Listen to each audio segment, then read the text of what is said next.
Welcome to the Online Great Books podcast, brought to you by onlinegreatbooks.com, where we talk about the good life, the great books, great conversation, and great ideas.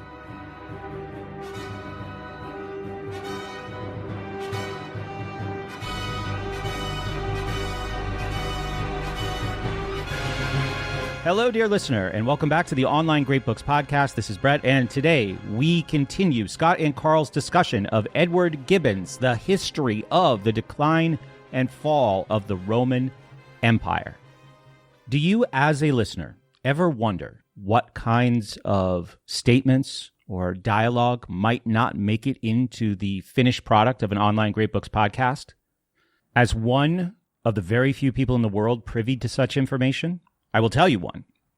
In the latter half of the show, one of the two participants says, I don't like this. I don't think this is a good show. You can guess as you're listening which participant. There are many clues left in the recording. The other participant responds, no, I have learned you can never tell what's a good show. And you know what? One of them was wrong.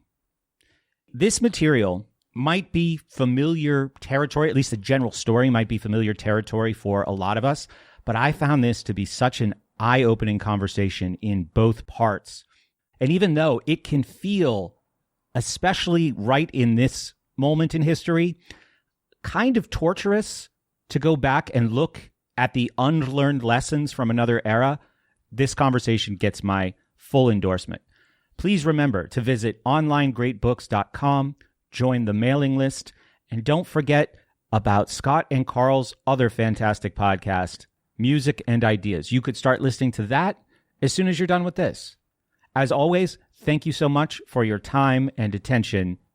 And here is the history of the decline and fall of the Roman Empire, Part 2. If you are successful in Hambrickistan and you establish the metropolis at the center of Hambrickistan, what would that be called? Scottsylvania. Okay, so Scottsylvania starts to grow and get prosperous, and it has nightclubs now and coffee shops, and it won't happen under my rule. Secondhand clothing stores where you can get fashionable denim with rips in it. You can't have coffee shops because that's where the subversives hang out. We might have state-run ones that are really traps, so people show up at the coffee shop to talk their weird politics, and then I push a button and a trap door opens and alligators eat them. I'm thinking you could have it like be 5 cents a cup. This is the way the coffee shop should be. Okay. Remember those old paper cups with the little paper handles that would come out? Yeah.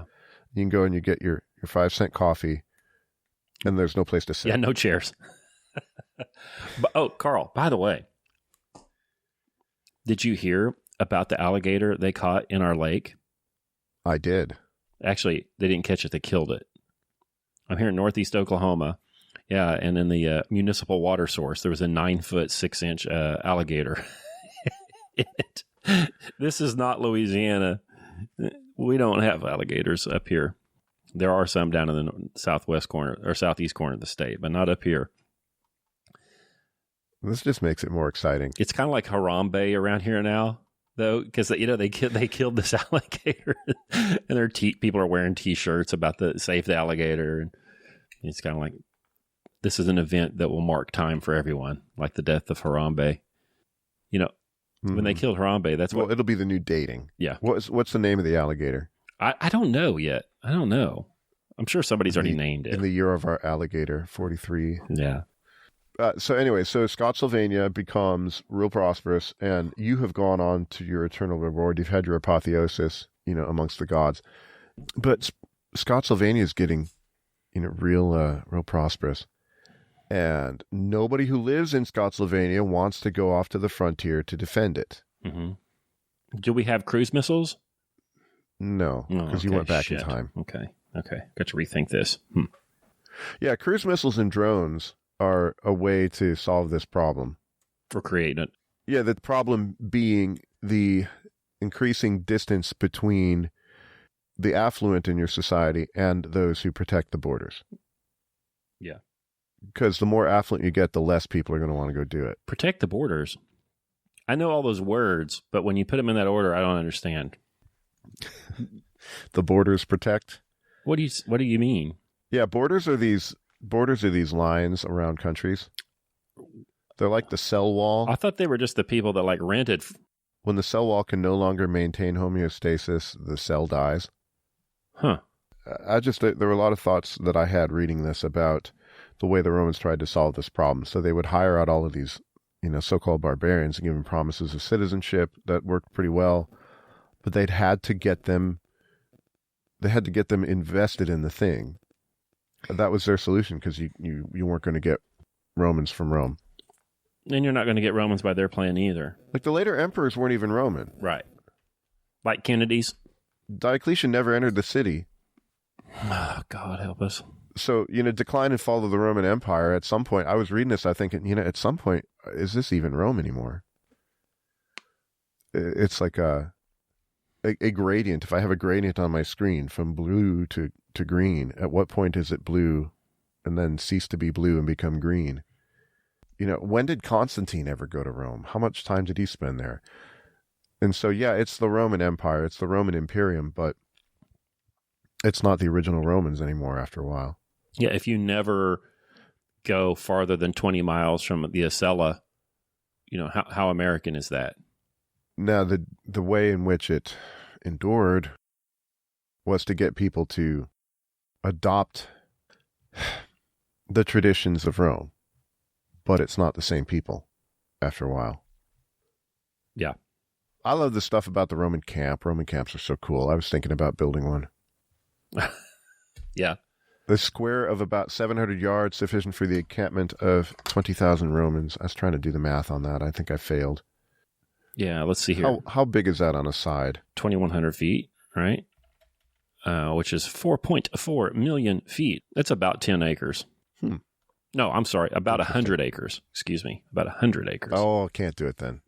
Yeah, so anytime you had a camp, the legions are really neat. This first real professional army were really neat. They would carry everything they needed, and the commander would say, "Here's where the camp is," and everybody started digging, and you would get walls around this camp and fortifications, and the streets would be the same no matter where you marched. The camp you're bringing home with you.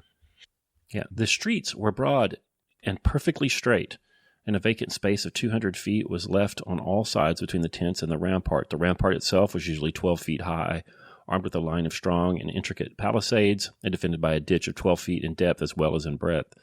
These guys are shovel operators, man.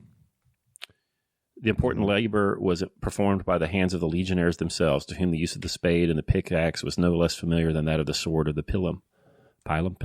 Active valor may often be the present of nature, but such patient diligence can be the fruit of only habit and discipline. When the trumpet gave the signal of departure, the camp was almost instantly broke up, and the troops fell into their ranks without delay or confusion. Yeah. The legendaries scarcely considered as an encumbrance. They were laden with their kitchen furniture, the instruments of fortification, the provisions of many days. Under this weight, which would oppress the delicacy of a modern soldier, they were trained by a regular step to advance in 6 hours, near 20 miles. Come on. Yeah, it's pretty impressive. Yeah, the peace establishment of Hadrian and his successors was composed of no less than 30 of these formidable brigades, and most probably formed a standing force of 375,000 men.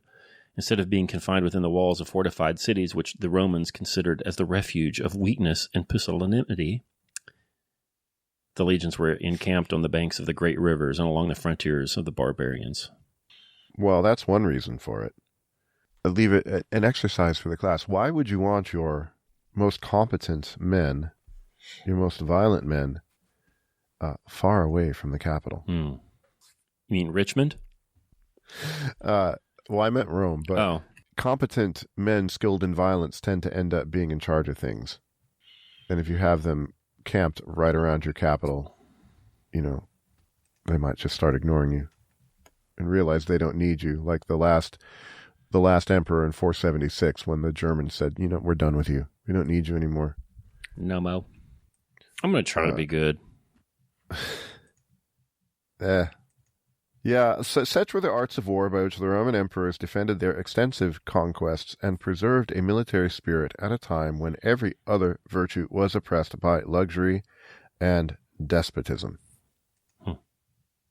Civilizations are made by different sorts of people than the ones that live in it. That was the thought that I had. So, here I am in Illinois. Illinois was frontier country. We had Indian wars here. The Illini, there aren't any anymore. They're gone. Why are they gone? Because hard men did violence and established a place where you could have this kind of civilization. And the people that live in the remnant of that civilization are not the sorts of people that would have fought to make it. Lonesome Dove. Yes. Yeah. So in Lonesome Dove, you have these two Texas Rangers that, were there and made it possible for school teachers and bankers to come to Texas, but nobody wants them anymore. I have mixed feelings about that book. Lonesome Dove's a good book, but I have mixed feelings. But I dislike it more and more. But these two guys that have no place anymore. Well, the Romans tried to solve that problem by giving them a place. It's useful to have constantly disputed borders where you can put those people. That'd be cool. And keep them away because they're probably not nice. We need to have a Lonesome Dove follow-up show. Do I have to read it again? No, I can't read it again. There's not enough virtue in that book. Yeah, I read it twice. I don't know. It's pretty good, but I don't think McMurtry likes people very much. No. I don't know. Maybe he does, but I want better people. I want some better people. I want something better than, finding another whore in the next town. There's a lot of talk about carrots in that book. And yeah. You know what I mean? He wrote The Last Picture Show. Did you know that? I did. Yeah. He wrote the screenplay adaptation for Brokeback Mountain. Yeah, I knew that. Yeah, he's busted. He's busted, broken person. But it's interesting. You can write a book about the American West, and it's that era is so romanticized that he can get away with making those heroes really terrible. And I think that we kind of project this romantic image of that time onto those men, onto those characters, and they don't deserve it. Yeah. Meaning you don't think they were as terrible as the book makes them? Well, the book makes them really to be terrible, but, we want to believe good things about the men who settled the West so that, when we read about these awful people, McCall and Gus, when people read it, they don't see them for as awful as they're written. It's right there on the page in front of you, but we want it to be an awesome Western. We want them to be John Wayne, and they're not. They're terrible people. Mm-hmm. We want a new Western. We want a new epic, a new Western epic, and we want it so bad that we'll say that that's it, and it's not. Yeah. It's essentially saying that the people that colonized America were awful. It's more of that. And it's saying that America was colonized by killing and hunting people down, not by agriculture and building churches and digging up stumps and tillage and whatever, right? It has the wrong notion, in my opinion, of how it was all done. It's just more of the same shit, right? Oh, we're oppressors, blah, blah, blah, blah, blah. For me, that's not the biggest it wasn't Colin McRae that, built cities. No. To the extent that there were people like that. But, for me, it bothers me that people live in areas that are the way they are because there were people who were willing to do it, and then the moderns will crap all over them. Mm-hmm. Well, where do you think you live? Have a little respect. I had a student once said, filial piety seems really important to you. I said, yeah. But McMurtry could have written anything. And if he wanted to have that filial piety, if he thought that society should have had respect for McCall and Gus, he could have written respectable characters. but he didn't. Mm-hmm. He didn't, and so that's my problem. Now I'm with you. Well, that's where it's a modern book, right? You know, you can't have these guys in the end be anything. Yeah. Should we get to Gibbon? I don't know. Writing this Roman Western. I thought this was a perfect sentence. He's talking about geography. It's fun to read about the geography of Europe from the point of view of 1776. On that celebrated ground, the first consuls deserved triumphs, their successors adorned villas, and their posterity have erected convents. And you can kind of hear the scorn in there. His thoughts on religion. Now, apparently the big thoughts on religion are in chapter 15. We didn't get anywhere near that far. He has this idea of classical religion. I wonder if it's true that they had this kind of skeptical polytheism where nobody really cared about your gods. If you had gods, that's great. We'll have our gods. They'll have coffee. You know, we're not going to have wars of religion. And for him, this is a good thing. I'm trying to get to the quotes. The various modes of worship which prevailed in the Roman world were all considered by the people as equally true, by the philosopher as equally false, and by the magistrate as equally useful. So, Jupiter, Mithra, whatever, doesn't matter. The use of religion is in its use, not in the belief. Yeah, gosh. He says the thin texture of the pagan mythology was interwoven with various but not discordant materials. As soon as it was allowed that sages and heroes who had lived or had died for the benefit of their country were exalted to a state of power and immortality, it was universally confessed that they deserved, if not the adoration, at least the reverence of all mankind. The deities of 1,000 groves and 1,000 streams possessed in peace their local respective influence. Yeah, so he goes on to say that, the Romans would conquer this territory and those pagan peoples, I guess they're all pagans, but those barbarians would have their pantheon of whatever, maybe they're druids, whatever.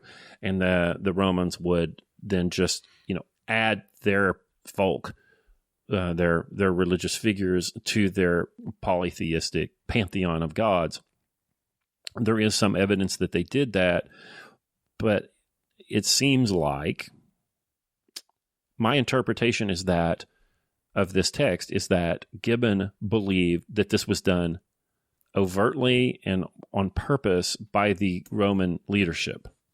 Mm-hmm. I don't think that's the case. So he has a cynical view that the Roman leadership didn't really believe any of this stuff, and they used the polytheistic system to ever expand and to put more people in the big religious tent of Rome. Yeah. I don't think that's true. We see remnants of this today when you listen to the Zero Affect podcast with Sam Harris, where they talk, the atheist will say, well, Easter is really a pagan spring ritual with the rabbit and the egg and so on, and it was then rolled up into Christianity and the Christmas tree, and you hear this shit, but I don't believe that's how it happened. I believe you have pagan people who had folk ways and social ways wrapped up in some of these traditions, and they continued them. There you go. They continued them.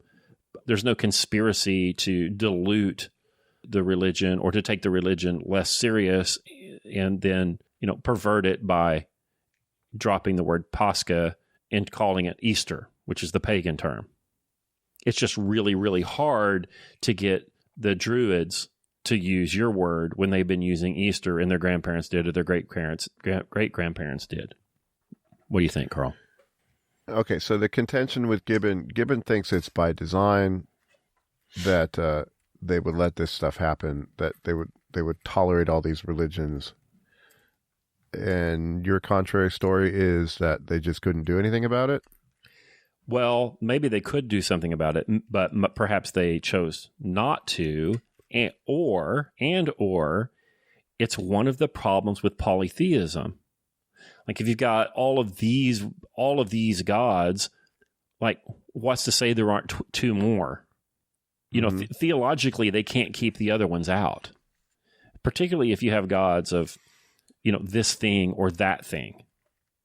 Like, this god governs romantic entanglements, and this god is the god of war, and this is the god of the harvest, and so on. Like, how can you theologically then exclude other ones? I don't think they could. I think it's a problem of the polytheism. I think you learn more about Gibbon on the writings on religion here than necessarily about the Romans. I'm not so sure they didn't care. I'm not so sure that the magistrates didn't care. Right. I think they cared. In the things that he does not speak of very much at all would be the violent persecution of the Christians. Mm-hmm. Why would you have to violently persecute the monotheistic Christians unless you thought that it was damaging to something? That it was an offense to the gods. I mean, we had this discussion with, because we read City of God, which is this enormous book by this really smart guy named Augustine, where the claim had been that the Roman Empire fell in the West, or that they had some barbarian incursions, that the reason that the city was sacked was because they hadn't been making their sacrifices to the gods. And Augustine writes this book as if everybody actually believes in the gods. And, we had a seminar, we had some people saying, I don't really think they actually believed all that stuff. I mean, who's he writing this to? Well, apparently they actually believed it. I think Gibbon might be wrong here. Gibbon can't imagine belief. He just can't. Yeah, I mean, that's a problem for secular historians writing histories of religious people. You can't flip the switch and see what it means to actually want to check the augurs and know whether Jupiter smiles on your expedition. They can't conceive of that. Yeah. That somebody could actually believe that. And so they have to come up with, it's a policy to have, this indifferent polytheism. Ugh. I saw somebody complaining about religion writers, because I read that sort of stuff, that they don't understand any of it. Like if the New York Times has a religion writer, they're not going to hire a practicing, Catholic or even a practicing Baptist. They're not going to hire somebody who actually believes all that stuff to write about religion. Yeah, the chaplain at Yale is an atheist. Like those priests at Vatican too, Hey. Oh, sorry.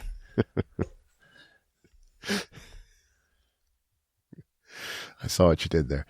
Yeah, so he's got this idea that pagan religion was somehow better, it seems to me.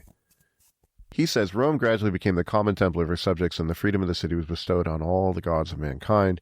And we're not going to have... He called it the mild spirit of antiquity, that the nations were less attentive to the difference than to the resemblance of their religious worship.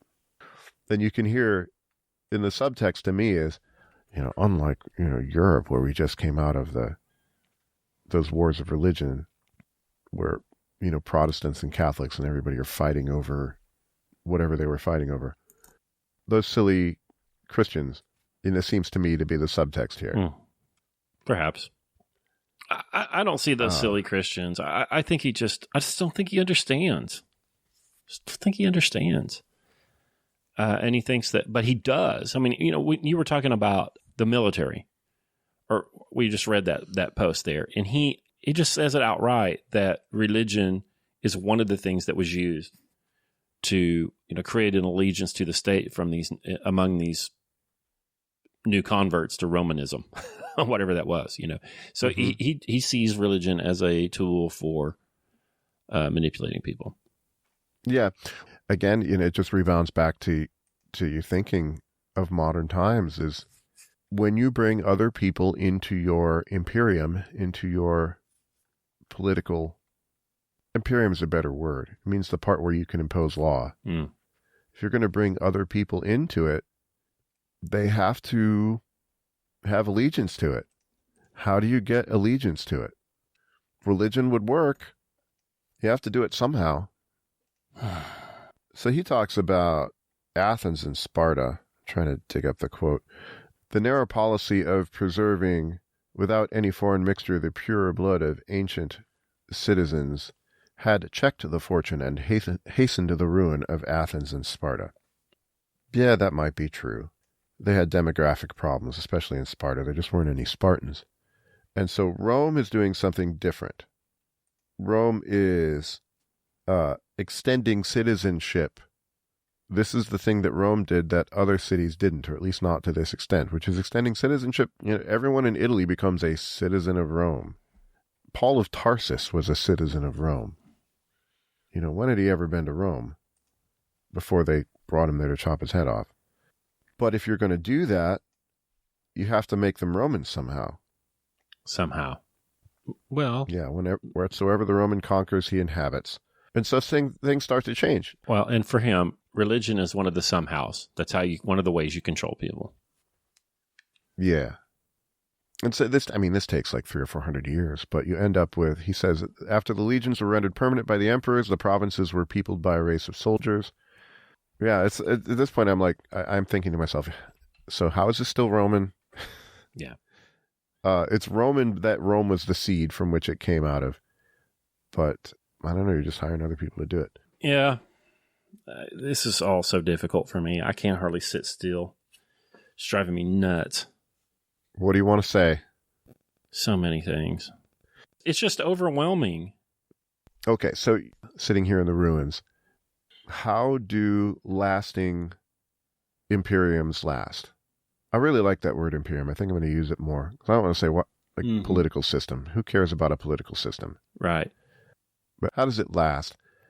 Well, it might last better if people thought about it. But then again, why would you want it to last?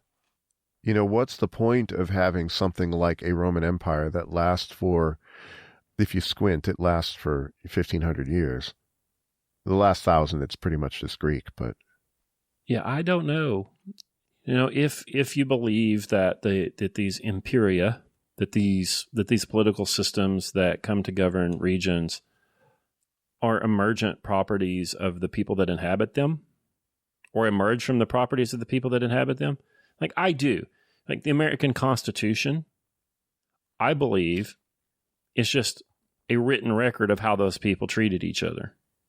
I don't think that there was much in the Constitution for the former British inhabitant of North America to chafe against. I think it's mostly an accurate representation of how they thought that they should be treating each other. Well, yeah. I have a kid that's been doing a bunch of reading of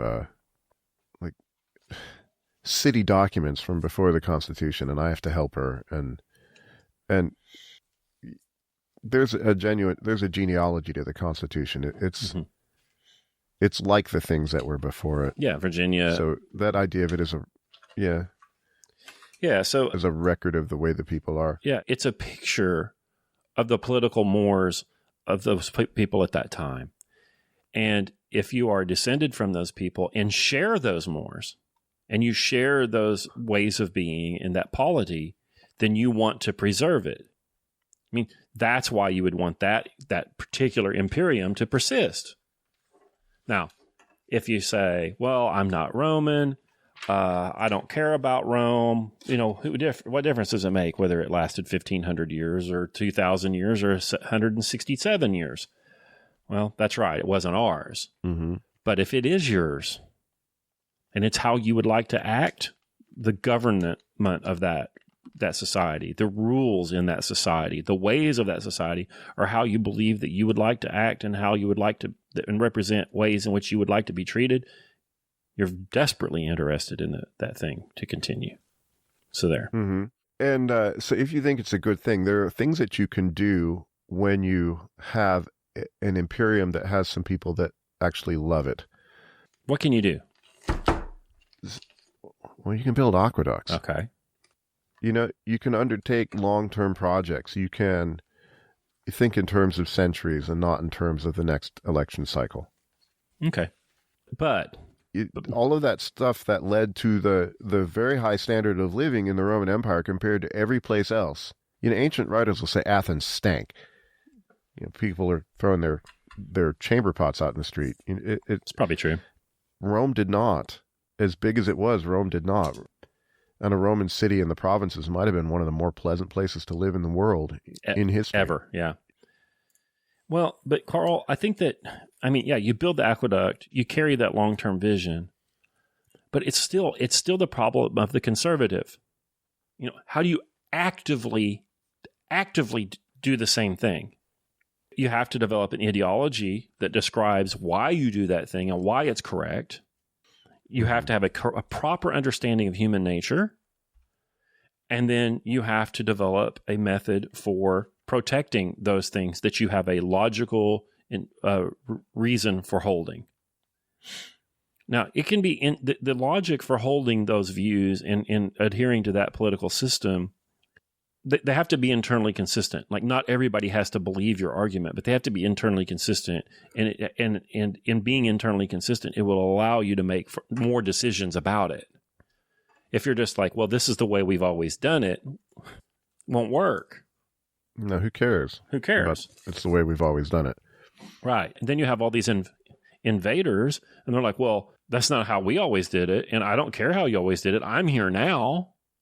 Like, I wanted to come here because of the way you always did it, but I'm here now. We like to shit in the street, so Here we go. Yeah, which is a thing, by the way, about the barbarian invaders. The reason they came to Rome was not because they wanted to destroy it. It's because they wanted to be it. Of course.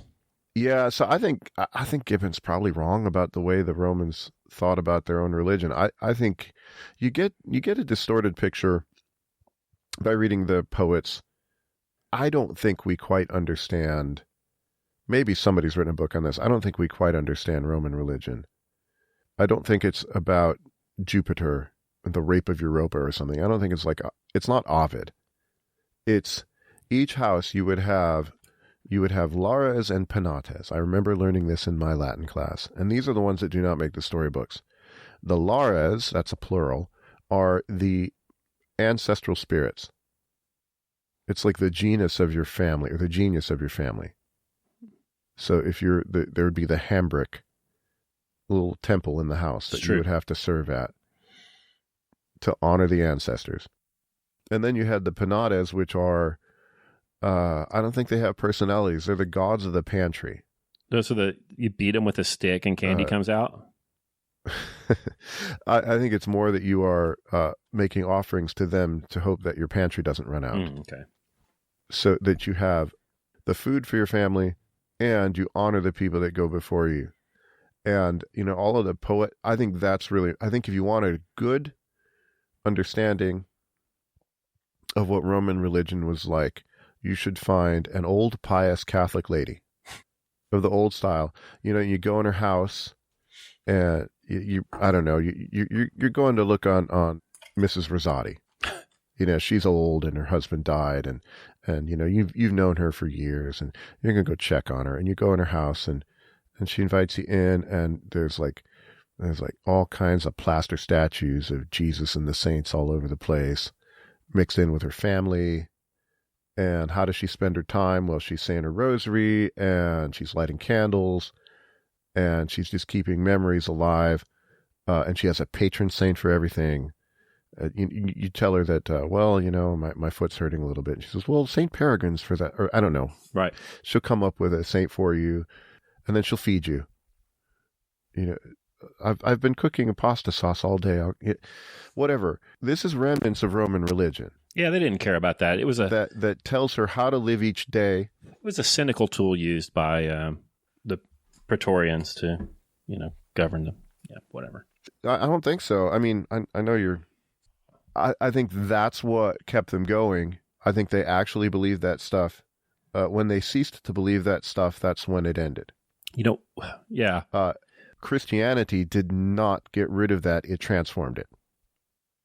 Right. So the cynical modern says, well, Christianity isn't anything except what people decide it is. They adopted the Christmas tree as part of their tradition, and then the Easter bunny as part of their tradition.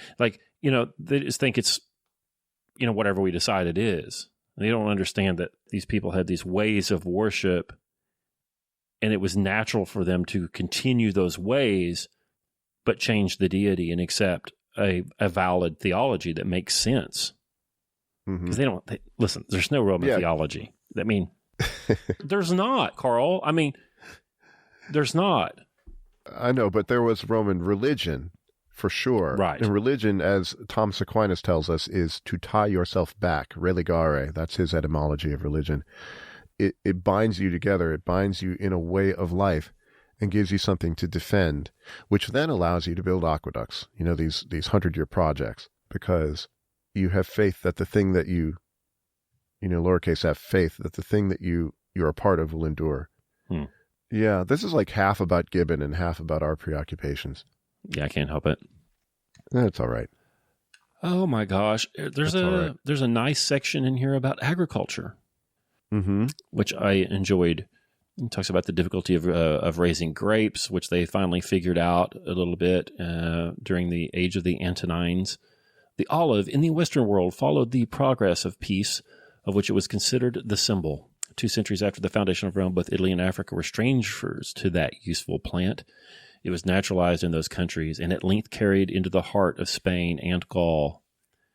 The timid errors of the ancients, that it required a certain degree of heat, it could only flourish in the neighborhood of the sea, was insensibly exploded by industry and experience, etc., etc. And then he says, the use of artificial grasses became familiar to the farmers both of Italy and the provinces, particularly the Lucerne, which derived its name and origin from Media.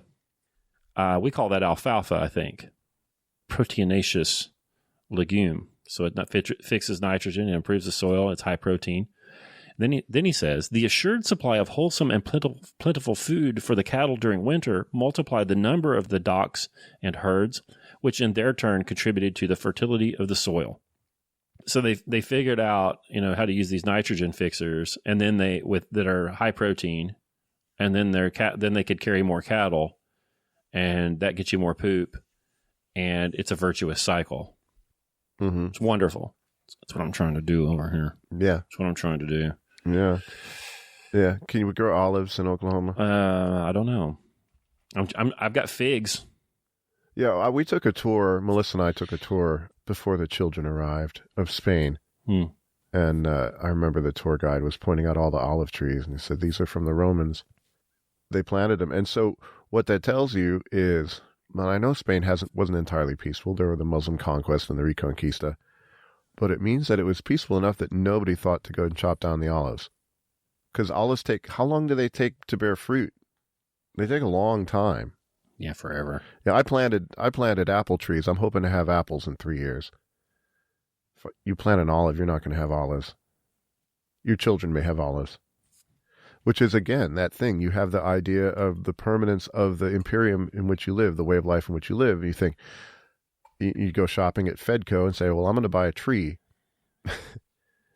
Well, you have to have an extended horizon of time anyway to think of fruit trees. But to think of an olive, it needs to be really extended. Planting stuff for your kids, well, that means you hope that they're still going to be close enough around you that they can go get to that tree. You need a government that will protect that property, and that that at least somebody that's not your enemy might get to pick those olives. I just looked it up: 65 to 80 years to reach stable yields for an olive tree. Traditionally, olive groves are handed down from father to son. One ancient tree in the French Riviera is estimated to be about 2,200 years old. Olive is hardy in the U.S. Department of Agriculture zones 8 through 10. I'm in 7A, so I'm out of the olive business. Can't do it. Yeah. What did you say, 60 to 85 years? 65 to 80 years. Yeah, dear listener, is there any project that you would think of undertaking that's not going to bear fruit for 60, 65 years? We are rootless and timeless. Yeah, it's terrible. Can't even think of doing something that takes that long. Heck, my refrigerator that I just bought, I got a 5-year warranty on it. It's going to break in year 6. Yeah. Can't even make I just want the 40-year refrigerator like my mom had. Right. I love that thing. It's gone. I should have grabbed it.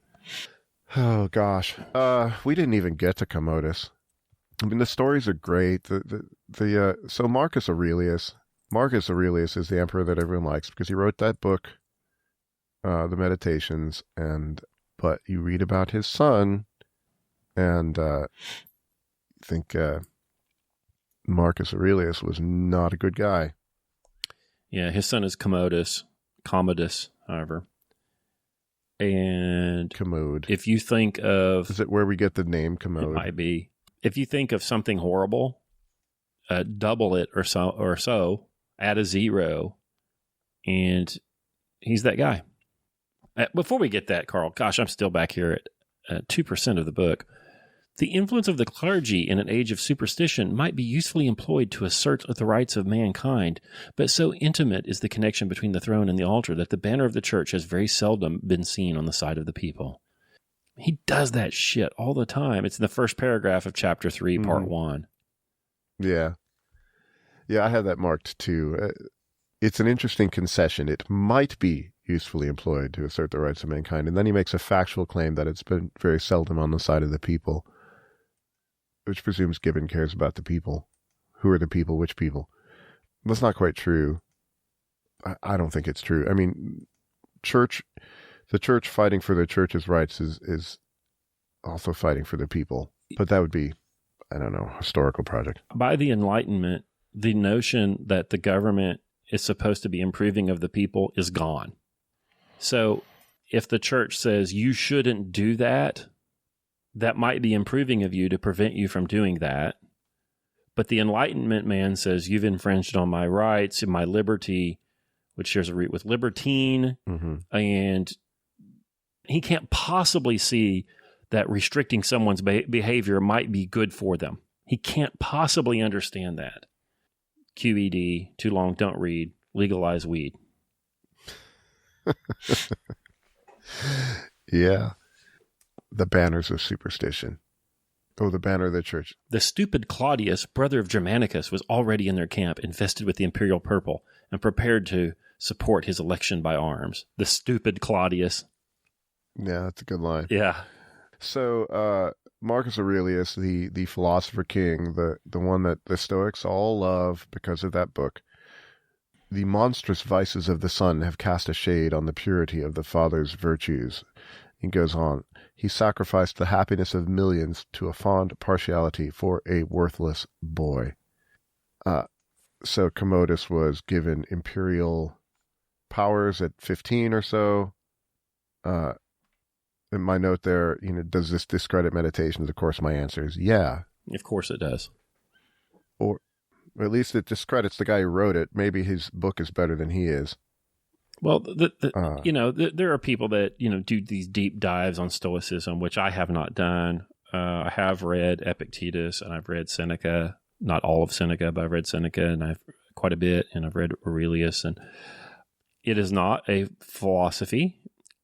I believe that proper philosophies have a metaphysics, an epistemology, an ethics, a politics, and an aesthetic.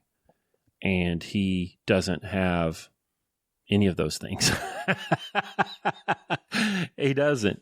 A rational disconnection from circumstance does not tell people what proper action is.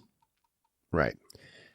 Right. So for me, Stoicism, its benefit is that detachment that you can learn, but you don't need to be a Stoic to get that. You can just be a monk and get that. The holy apatheia that the Eastern writers talk about. Socrates had it, right?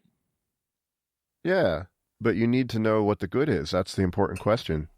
You need to know what the telos is, and if you don't, then what? If you don't, your virtues become vices. Okay? If you have courage and temperance and fortitude and, I don't know, name some other virtues. If you have all of those, but your end goal is not good, that just means you're very, very good at working towards a bad goal. Yeah, so what would the Stoics' goal be? Well, that's where it gets frustrating. If you've had me in seminar for Marcus Aurelius, my steam comes out of my ears because he keeps saying live according to nature. And I'm like, what is nature? Right. What does he mean by nature? We need more than that. It's like a religion that's never consummated. It's like that. Got religious blue balls from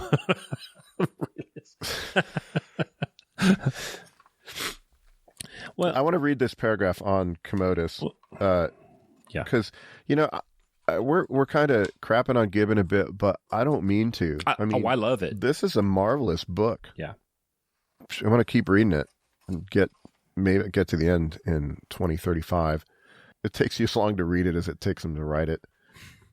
It's marvelous. It's great fun. But I kind of like that. I like that so the thing that historians will do, you as a historian, and you can do this on purpose, you pick the events to talk about and you pick the way you're going to talk about them in order to present a certain picture. But then you tell everybody this is an objective history of Thomas Jefferson. Right. Meanwhile, you've only focused on certain aspects. And you've given the fun of Gibbon is you pretty much can tell where he's coming from. And I like that. If you're be as opinionated as you want, then write your history, and then I know what you think, and you don't present your opinions as facts. Right. Then you can enjoy the book. And it is really enjoyable. The monstrous vices of the son have cast a shade on the purity of the father's virtues. It has been objected to Marcus that he sacrificed the happiness of millions to a fond partiality for a worthless boy, and that he chose a successor in his own family rather than in the republic. Nothing, however, was neglected by the anxious father, and by the men of virtue and learning whom he summoned to his assistance, to expand the narrow mind of young Commodus, to correct his growing vices, and to render him worthy of the throne for which he was designed. But the power of instruction is seldom of much efficacy, except in those happy dispositions where it is almost superfluous. The distasteful lesson of a grave philosopher was in a moment obliterated by the whisper of a profligate favorite, and Marcus himself blasted the fruits of this labored education by admitting his son, at the age of 14 or 15, to a full participation of the imperial power. He lived but 4 years afterwards, but he lived long enough to repent a rash measure which raised the impetuous youth above the restraint of reason and authority. There's another perfect paragraph by Gibbon. That middle sentence, the power of instruction is seldom of much efficacy, except in those happy dispositions where it's almost superfluous. You can't educate somebody out of his nature, which is probably a big mistake that we tend to make. Oh, yeah. The Tabula Rossa blank slate thing is one of the dumbest and most horrendous things that we have to contend with in the realm of ideas. So there. Right, the conformable to his nature, right? That's the claim of the Stoics, right? That, to proper action would be that which is conformable to your nature. Well, if you believe that the nature of man is that he's a blank slate, now that would change how you would act when you were raising a child. If only we could have educated Commodus well enough, he would not have kept his 300 male and female slaves to debauch himself with. He would not have killed people in the gladiator ring. What other bad things did he do? All of them. He killed thousands and thousands and thousands of people. Yeah. If only we could have educated him better. Yeah. No. Now, I put the Tabula Rasa thing in Gibbon's mouth there, though I think he holds that view. He does say he's a worthless boy. Why is he worthless? And then he says that the instruction of where is it? By men of virtue and learning, who he summoned to his assistance to expand the narrow mind of young Commodus, to correct his growing vices. He says that failed. And he says that kind of instruction is seldom of much efficacy. So, I don't know if he believes in the blank slate thing or what, but the Stoic can't tell you what the proper education of a young person would be, except in that sort of rational detachment that they espouse. Yeah, the mistake of Marcus Aurelius, it would have been in picking his son when the son was not worthy. Maybe we can absolve him a bit. It's not your fault that Commodus was a degenerate if his nature was such. So depending on how strong you lean on the nature thing. So Commodus was going to be Commodus. In a more just imperium, the emperor wouldn't have picked this guy because he was his son. He would have... I don't know what you would have done with him. Well, we read about the horrors of this guy, and I didn't line those out like I should have. I should have made a list of them. He's just raping and I mean, it's just the worst stuff you can think of. People are like, oh, my Hitler. I mean, come on. This guy's unbelievable. The depths of the depravity and the extent of it is just mind-boggling. Like, how does that even happen? I've been walking around since 74 of the last century, and I've seen bad people. I've been reading the news. Like the kind of badness that this guy has is boggling. And he's not the last one either in this Gibbon book. How does it happen? Mm-hmm. The specific mechanics of it is he has a Praetorian Guard. Well, if you had a Praetorian Guard, I don't think you would be this way, Karl. I hope not. I see a nastiness here that I wonder I just wonder what is the genesis of it? Like, how does that happen? Power corrupts and absolute power corrupts absolutely. Like, is it the power? How did it happen? I don't understand it. If you don't have all the virtues, you don't have any of them.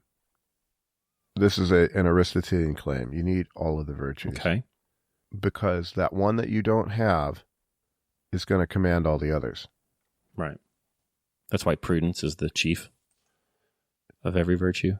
Yeah. And so if you have these flaws and you become emperor of the Roman world, see, a lot of our vices that we have, dear listener, are masked by our lack of opportunity to pursue them. Oh, is this you don't the ring of Karl? Right. You don't have enough money to do the things that you want. If you were given infinite money or infinite power, do you think you would pass that test? Right? Would you be Aragorn and say, no, it's okay, I don't want the ring? Most of us would take it. Most of us would fail. The ring of Karl. That's a claim. I'm going beyond Gibbon. I think most of us would fail, but Commodus certainly failed. And so he could have just been like a nasty kid. Well, okay, who likes torturing puppies or whatever, but he gets the means to torture lots more and becomes much worse. There are many, many rulers, whether they're kings or whatever, of Rome. They don't all do this. Mm-hmm. I'm getting crazier by the minute. And I read this and I'm just like, this is just the empire that never ends, We can't get rid of these people and they keep bubbling up. Adam McKay had a podcast on this. The tendency of sociopaths and psychopaths to end up with power. Yeah. It's why pedophiles all work at the youth group. It's where the kids are. Right. Yeah. How would you prevent it?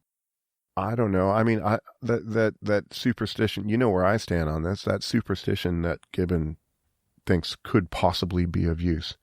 Well, maybe it ought to be of use, mm-hmm. I think genuine religion is a restraint on the badness of kings and the badness of people in power. Yeah, there's a check and balance there. Yeah, and if you're a skeptical, secular person and you're not a fan of religion, fine, but keep it private.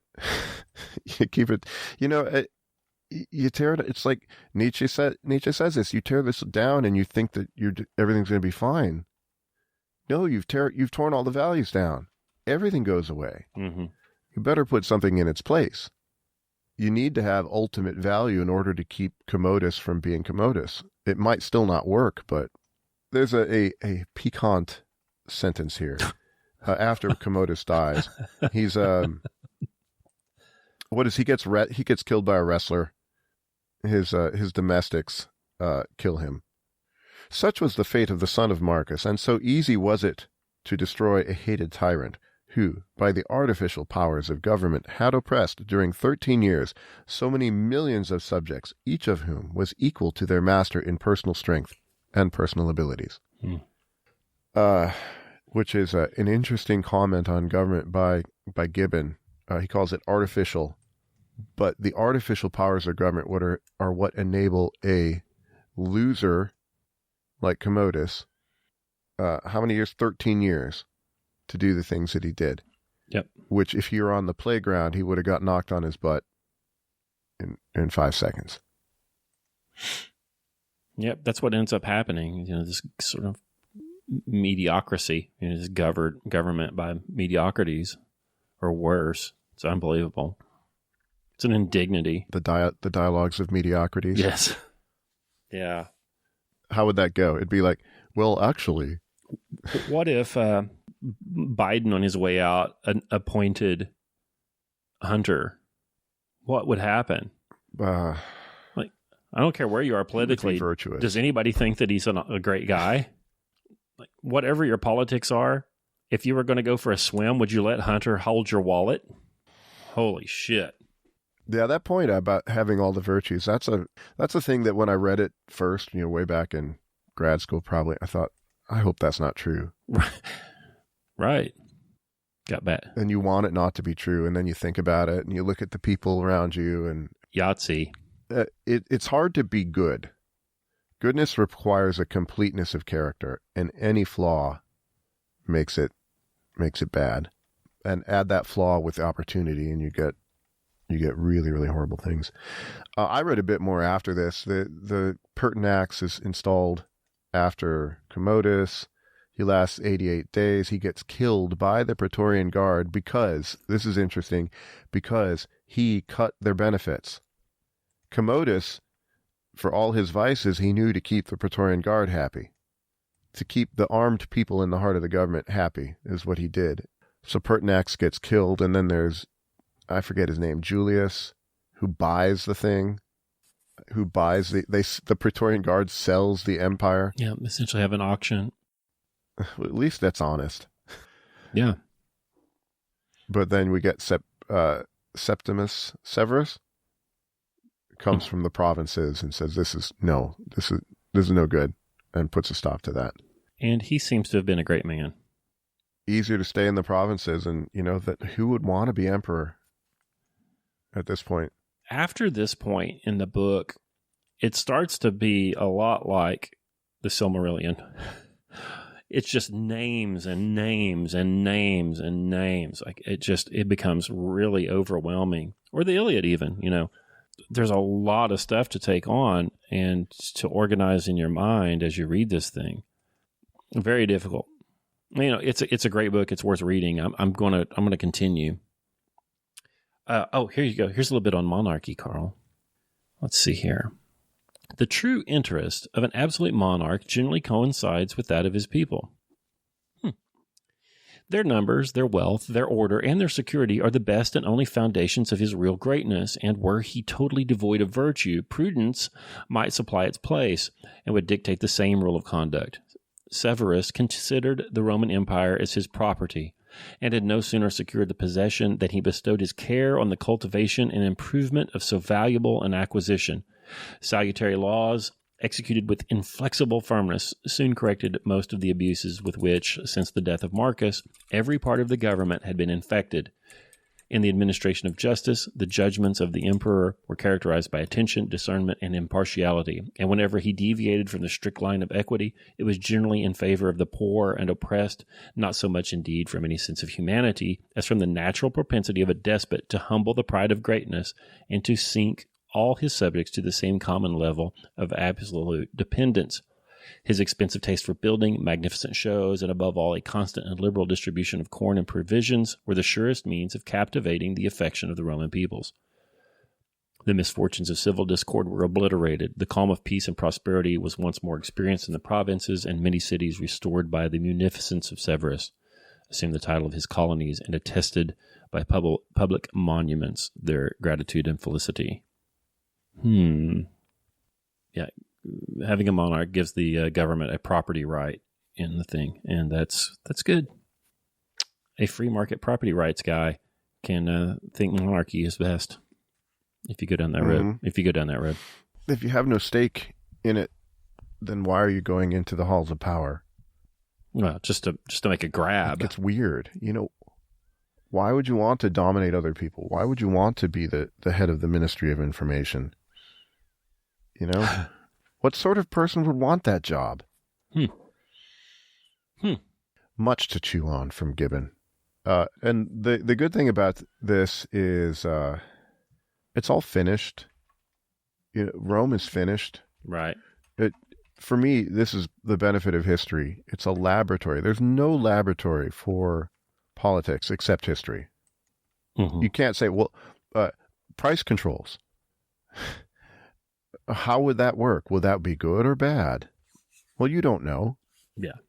But you can go back and look at Diocletian putting price controls and causing famines. Debasing the coin of the realm. Yeah, so you can look at what has been done in the past. Does that mean that it's going to happen in the future? Not necessarily, but it's the best that you're going to get. It's like, which program should I put my weightlifting client on? Should I do a modified 5-3-1 or a 4-day minimum effective dose split? I don't know. I can't run the experiment to see which one will run better. You don't have a double blind dude? Right. I can't do that. What I can do, if I have an understanding of the history of training, is I can say, well, this worked for this guy pretty well. And you can make some inferences from that in this situation, it will also work pretty well. But you don't get, because there's too much variability in human activity, you don't get rock solid stuff, but you can say, gosh, this sure didn't work out for the Athenians. Yeah. It'll be different this time, Karl. They didn't do it right. They didn't have the right people. They didn't have the right people doing it. If only you have the right people, everything will go well. Oh, God. I'm not proud of this show. So there you go. The next one, I think we're going to be reading Indian Country. Is that right, Karl? If I can find it. Oh, my gosh. Oh, it's back. It's in Oklahoma. Yeah, I can find it. Yeah, we're going to read Indian Country. Our friend Marcia Enright said, you need to read this. It's by Dorothy M. Johnson. It's a collection of short stories, 181 pages. It contains the short story, A Man Called Horse, made a Dustin Hoffman movie about it. And it contains the short story, The Man Who Shot Liberty Valance. There you go. I heard of that one. So this ought to be very good. I've not read it before, but Marcia has not steered me wrong, despite being Randian. So it'll be awesome. It'll be good. When are we going to read Rand? Ever? Hey, while Marcia and I were texting about that, I would really like to read, what is it, Introduction to Objectivist Epistemology. Have you read that? Probably in my radical youth. Oh, come on. I read a bunch of her stuff. Yeah, Introduction to Objectivist Epistemology. I think that's a really great book. It's been a while since I've read it. It'd be really interesting to read it now after having read so much Thomas and so much Aristotle. The good about Rand is Aristotelian. The bad about Rand is Rand. And it'd be interesting to see, read about her epistemology again after Aristotle. I have affection for her. Yeah, I do too. Even though I am not a Randian. She's a bomb thrower. Yeah, she doesn't understand the nature of man. No, but she's not afraid to call out crap when there's crap. No, she's not. When it's garbage, and I appreciate that. So Indian Country, we can do that. Gibbon is worthwhile, super fun. It will make you tear your hair out as you start thinking about... somebody said history doesn't repeat itself, but it rhymes. Yeah, seems right. Which is a reasonable way to put it. And so come read it and get frustrated. You and I were talking about in the last show that we did on Aquinas' commentary on Aristotle's metaphysics. You and I were talking about scholastic epistemology, and there's a big somehow in scholastic epistemology, right? Like somehow we determine what these universals are. And Marcia said, "Well, you guys need to talk about the Rand book on epistemology because she resolves the somehow." And I believe that's true. I buy it. It's probably been 15 years since I've read it. I think she does, and I think it's consistent with Aristotle, and being consistent with Aristotle means you're going to be mostly consistent with Thomas, too. And it's a shame she's such a jerk and such a polemicist that she can't be taken seriously as a neo-Aristotelian. So maybe this, maybe we can rehabilitate her in that way. I don't know. Mm-hmm. But we've got a whole lot to read. A whole lot. Do you remember everything we've got on the list? Mm-hmm. No. I can't see farther than 4 days from now, so... Yeah. I will be there my for you. My horizon has shrunk a bit. I will. Thank you. Yeah, I will be there. Let's see here. We've got a little list here in Slack. Let's look at it, because this is how we do housekeeping. You guys get to listen in. We talked about Little House on the Prairie. Mm-hmm. We talked about Indian Country. Asimov Foundation stuffs. Michael Shearer's Killer Angels, his historical novel about Gettysburg. We talked about Huelebec, the elementary particles. We talked about that a little bit. I don't know if we'll do that one. Albert J. Nock, Memoirs of a Superfluous Man. But we have our friend John Pasquarello's book on the stack too. Right. About Aristotelian economics, which could be really good. I hope I hate it. It would be so much fun.